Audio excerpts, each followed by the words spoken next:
So one awesome technique to lose weight in an accelerated rate is to make 2 meals of your day a protein salad bowl.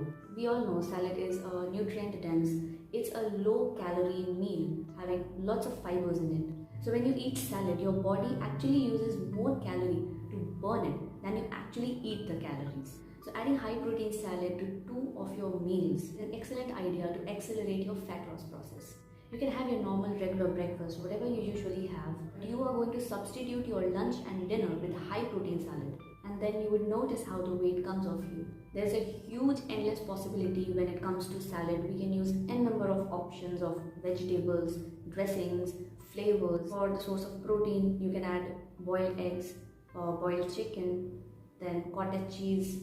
You can also add steamed fish. You can add nuts and seeds. You can even add your favorite fruits. But just make sure that you are not using any heavy dressing. You can go for the lighter dressings, like what I usually recommend is use either olive oil or extra virgin coconut oil, or you can add a little bit of juice of lemon or even apple cider vinegar.